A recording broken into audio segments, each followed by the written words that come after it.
Assalamualaikum warahmatullahi wabarakatuh. Selamat pagi, tetap semangat untuk belajar kimia melalui channel Sinau Kimia. Jangan lupa subscribe, like, dan komen kalian agar saya selalu bersemangat mendampingi kalian belajar kimia. Anak-anakku semua, kali ini kita akan belajar pada bab yang baru, yaitu tentang reaksi, reduksi, dan oksidasi, atau biasa dikenal atau disingkat dengan nama redox, reduksi oksidasi. Nah, peristiwa oksidasi dan reduksi ini sebenarnya sudah kita lihat sehari-hari, hanya saja mungkin kalian belum tahu tentang itu. Contohnya apa? Contohnya adalah buah apel, pisang, atau kentang yang diiris-iris atau dipotong-potong dan dibiarkan berhubungan dengan udara akan berubah warnanya. Ya tidak, seperti ini misalkan ini. Apel menjadi coklat, pisang juga yang dipotong-potong lama-kelamaan akan jadi coklat, begitu pula kentang. Ini adalah contoh-contoh dari peristiwa oksidasi dan reduksi. Contoh lain adalah perkaratan logam dan pembakaran. Misalkan ini besi yang dibiarkan di udara terbuka akan terkena uap air dan terkena oksigen, maka akan berkarat. Begitu pula mobil yang sudah rusak seperti itu sudah berkarat. Dan juga pembakaran sampah misalkan atau kayu. Ini adalah contoh-contoh dari peristiwa reaksi oksidasi reduksi yang kita bisa lihat sehari-hari. Apa definisi dari reaksi reduksi dan oksidasi? Nah, reduksi itu artinya reaksi pelepasan oksigen atau reaksi penangkapan elektron atau reaksi penurunan bilok atau bilangan oksidasi. Sedangkan oksidasi adalah reaksi pengikatan oksigen atau reaksi pelepasan elektron atau reaksi kenaikan bilangan oksidasi atau bilok. Inilah definisi dari reaksi reduksi dan oksidasi. Mari kita lihat contohnya untuk konsep oksigen. Reaksi redoks yang berdasarkan konsep oksigen. Contohnya reaksi FeO dengan CO menjadi Fe plus CO2. Perhatikan, FeO menjadi Fe itu artinya dari semula punya O menjadi tidak punya O, itu berarti melepaskan O. Sedangkan CO, O-nya 1 menjadi CO2, O-nya 2, berarti ada penambahan O. Jadi CO ini menangkap O dari FeO. Maka dari kejadian ini, FeO mengalami reduksi karena melepas oksigen. Nah, yang mengalami reduksi disebut oksidator. Sedangkan CO mengalami oksidasi, ya, karena terjadi penangkapan oksigen. Maka CO disebut reduktor. Berikutnya, konsep elektron. Konsep elektron ini diberlakukan semula karena reaksi tersebut tidak mengandung oksigen. Jadi diterangkan atau dijelaskan dengan cara elektron. Oksidasi juga disebut reaksi pelepasan elektron, sedangkan reduksi disebut reaksi penangkapan elektron. Reaksi 2Na plus Cl2, Na-nya akan memberikan elektron kepada Cl, sehingga menjadi 2Na plus dan 2Cl min. Ya, Na memberi, Cl menerima. Perhatikan ini, Na memberi, maka Na berubah menjadi Na plus, melepaskan elektron ya. Na melepaskan elektron, sedangkan Cl2 menjadi Cl min, itu artinya Cl menangkap elektron. Maka Na mengalami oksidasi, disebut reduktor, sedangkan Cl mengalami reduksi disebut oksidator. Berikutnya untuk konsep bilangan oksidasi atau bilok. Ya. Oksidasi adalah reaksi di mana terjadi kenaikan bilok atau muatan. Lihat contoh ini, Zn padat menjadi Zn2+ larutan. Maka bilangan oksidasinya Zn itu adalah 0. Nah, kenapa 0? Nanti kita akan bicarakan di slide berikutnya. Sedangkan Zn2+, besar muatannya yaitu biloknya 2+. Dari 0 ke 2+ mengalami kenaikan. Jadi kalau biloknya naik, maka reaksi ini disebut reaksi oksidasi. Kemudian reaksi reduksi adalah reaksi penurunan bilangan oksidasi atau muatan. Contohnya ini Cu2+ dalam larutan, ion Cu2+ berubah menjadi Cu yang mengendap. Maka biloknya semula 2+ menjadi 0, turun, maka disebut reaksi reduksi. Nah, kalau kedua reaksi ini disatukan, maka menjadi reaksi redok yang persamaannya seperti ini. Zn padat ketemu dengan Cu2+ larutan menjadi larutan Zn2+ plus Cu yang mengendap. Ini namanya reaksi redok. Nah, kalau yang di atasnya, yang atas adalah oksidasi, yang bawah reduksinya. Nah, ini aturan cara menentukan bilangan oksidasi atau muatan atom dalam suatu ikatan kimia.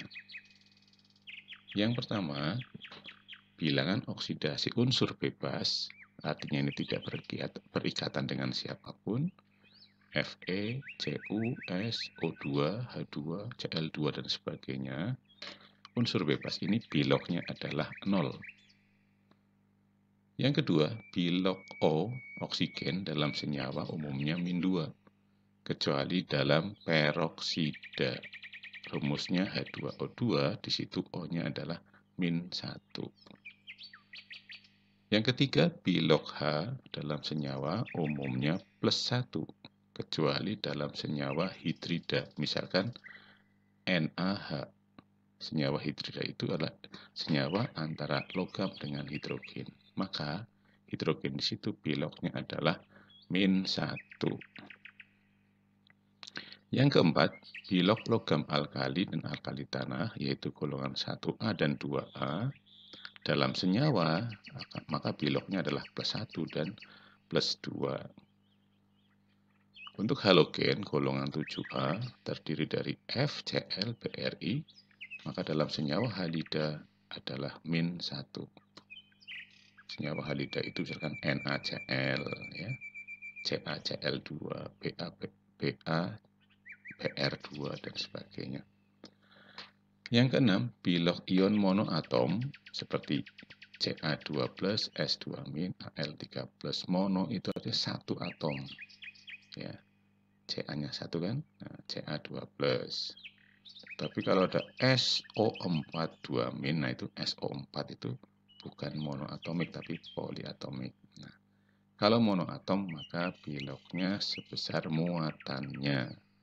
Ca2+ maka biloknya +2, S2- biloknya -2, Al3+ biloknya +3. Yang ketujuh, jumlah bilok senyawa netral sama dengan 0. Jadi biloknya dijumlahkan semua, masing-masing atom dalam satu molekul. Kalau jumlahnya 0 berarti netral. Jumlah bilok ion poliatom seperti SO4 2-, MnO4-. Nah, maka jumlah biloknya sama dengan muatannya. Untuk SO4 2-, berarti jumlahnya harus -2. MnO4-, maka jumlahnya -1. Contoh, hitung bilok atom N dalam spesi berikut, N2, N2O3, NH4. Nah, jawab. yang A, bilog N adalah 0 karena N2 adalah unsur bebas. Jelas? Yang B, bilog N itu berapa? Maka kita lihat rumus N2O3. N2O3 itu adalah molekul netral. Maka jumlahnya itu harus 0, ya. Jumlah molekul netral di aturan ke-7 harus 0. Perhatikan cara membuatnya. Di atas kita tulis bilog, di bawah kita tulis jumlah. Yang sudah tahu dalam aturan tadi adalah O nanti ya. Nah, ini jumlahnya harus 0 ini. Jumlahnya harus 0. Bilog O tadi min 2, maka di sini min 2. Karena O-nya ada 3, maka dikali 3 sama dengan min 6. Terus bilog N kan belum tahu, berarti harus plus 6 agar menjadi 0. Nah, plus 6 ini milik N sebanyak 2. Maka dibagi 2 sama dengan plus 3. Jadi dalam N2O3 bilog N adalah plus 3. Sekarang yang C. Bilog N di dalam NH4+. Ini adalah ion poliatom. Nah, ion poliatom muatannya jumlah bilognya sama dengan muatannya, maka jumlahnya sama dengan plus 1. Nah, maka ini harus jumlah plus 1. Yang sudah tahu adalah H. Bilog H itu adalah plus 1, maka ditulis plus 1 di sini. Nah, H sebanyak 4 dikalikan. Kali 1 kali 4, maka ditambah, diletakkan di bawah, plus 4. Berapa? Plus 4 menjadi plus 1, maka ini harus min 3. Ya. Berarti bilog N adalah min 3.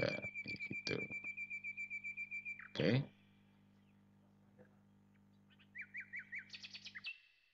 Contoh yang kedua adalah hitung bilog atom Cr dalam spesi berikut. Na2 Cr4 dan Cr2O7 2-. Jawab. Bilog Cr, maka Na2 Cr4, bilognya dan jumlahnya perhatikan. Jumlah bilog senyawa netral adalah 0. Ini 0, netral ya, 0. Terus bilog logam alkali, Na adalah alkali, itu adalah plus 1. Maka ini plus 1.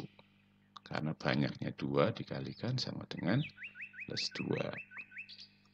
Terus O itu min 2. Tadi sudah ya. Dikalikan 4 menjadi min 8. Maka di tengah-tengah harus bernilai berapa? Plus 2, titik-titik, min 8 sama dengan 0. Berarti harus plus 6. Berarti Cr bilognya plus 6. Nah, itu plus 6. Sekarang yang B, Cr2O7 2-. Ini namanya ion poliatom. Bilog jumlahnya, jumlah bilog ion poliatom sama dengan muatannya. Berarti jumlahnya nanti harus sama dengan min 2. Karena muatannya 2-. Min 2 atau 2- sama saja ya. Nah, yang sudah tahu adalah O tadi. O itu min 2 nih, min 2. Banyak O ada 7 dikalikan. Maka ketemu min 14. Berapa min 14 sama dengan min 2? Tentu saja di sini harus bernilai 12. Ya. Nah, 12 itu milik Cr sebanyak 2. Berarti dibagi 2 menjadi 6. Berarti bilog Cr di sini plus 6. Tuh. Contoh ketiga. Hitung bilog tiap atom dalam senyawa berikut. CuS, ZnSO4. Jawab. Yang A, CuS.